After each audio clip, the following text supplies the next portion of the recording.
let's go for something that's fun and entirely non-controversial. So let's talk a little bit about AI and large language models. And I like you. You're as cynical as I am. That's a good sign. That's a good sign. So obviously, this is the current hype kit on the block. And if you want to double your salary, add AI to your title. And it's hilarious to watch the self-description of companies. And every company on Earth has an AI angle to their story as of this year. It is amazing. But what I find so interesting is this idea that Gen AI is going to be the end of, insert whatever, end of programmers, the end of authors, the end of movie creators, the end of so many jobs. So you are going to be replaced by an AI model. Finally. Yeah. No, I don't know. I hate the hype. At the same time, I think AI is very interesting. When I went to university, we were still talking about rule-based expert systems and Bayesian logic and all of this kind of thing. And it was called AI, but it was not in any way intelligent. And I do think that the last few years have been interesting. Neither is today's. Yeah. But I don't want to be part of the hype. Yeah. And I will say that the AI revolution has had, even on the kernel level, a few positives. For example,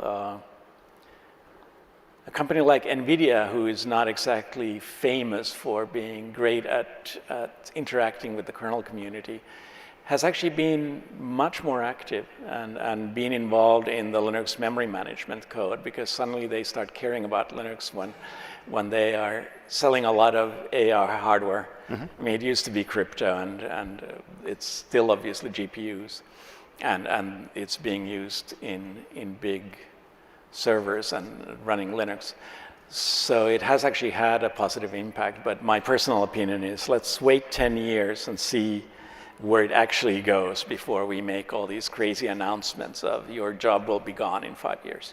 Well, I think we already see lasting and almost irreversible change happening through many of these AI tools, not on the hype Gen AI front, but just in the tools that make our lives better and easier. I keep calling it autocorrect on steroids, and people are mad at me. But if you use a Gen AI and hopefully an SLM tool to help you with basically code completion in your editor, isn't that a huge opportunity? So I'm one of those people who are very optimistic about AI, and I'm looking forward to the tools to actually find bugs. We have a lot of tooling around the kernel and around any software project, obviously, and we use them religiously, but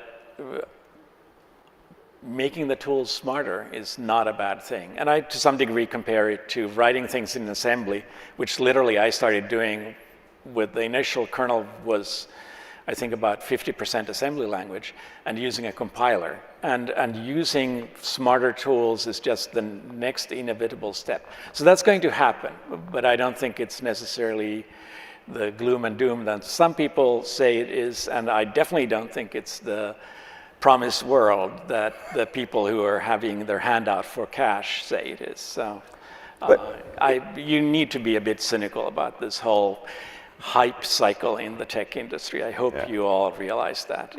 Before AI, it was crypto. Before crypto, it was whatever. It's cloud native. Cloud native.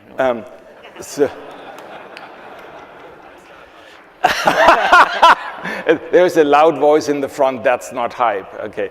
I mean, the hype, there's always like a grain of reality behind it, but you need to be careful about all the BS around that grain. You can't say BS.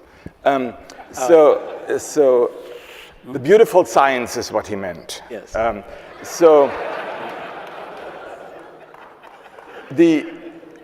look at these tools and I look at, you said assembler, And then we talk about compilers. Then we talk about things like sparse, a compiler that tries to find certain kinds of bugs. We talk about Julia to do code refactoring. We have had, for the last 30 plus years, a sequence of tools that helped make development better and more robust. And in that lineage of things, I hope there is really cool stuff coming down. Yeah, I mean, we have tools that do kernel rewriting with very complicated scripts and pattern recognition and things like that. And that is actually literally why I think AI can be a huge help, because some of these tools are very hard to use because you have to specify things at a low enough level that the natural reaction would be to, hey, can we make this a bit easier and automate more of it?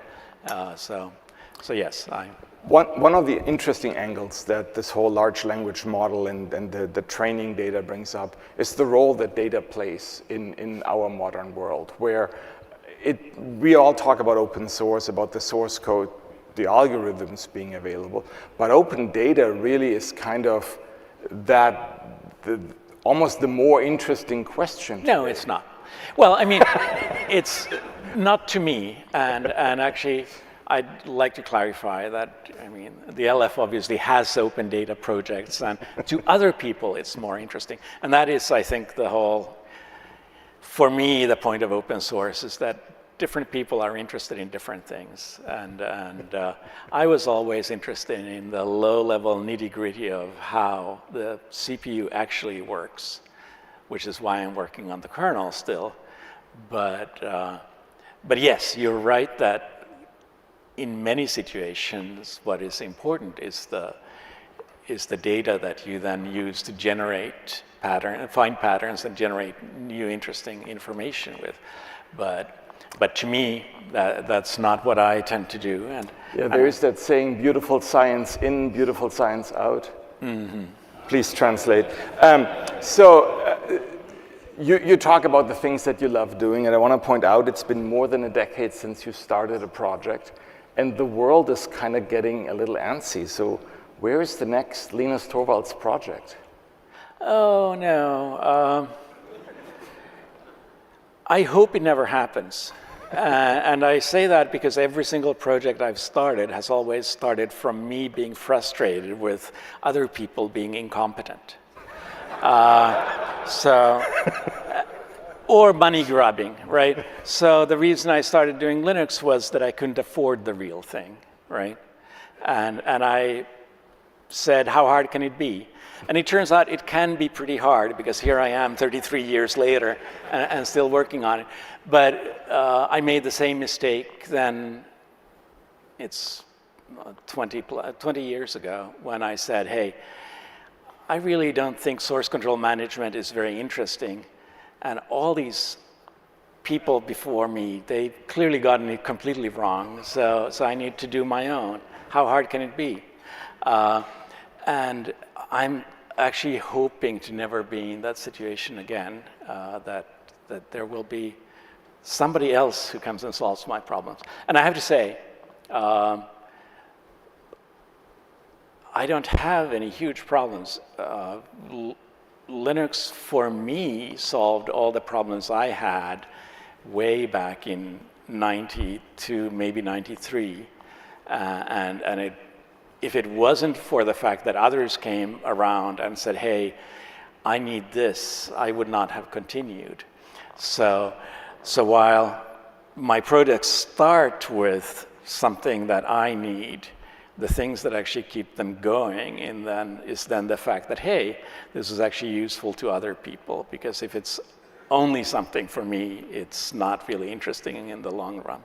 So unfortunately, we're out of time. I had a lot more fun questions. I guess I will have to ask you those in Hong Kong. But for Seattle, thanks everyone. I hope this was fun.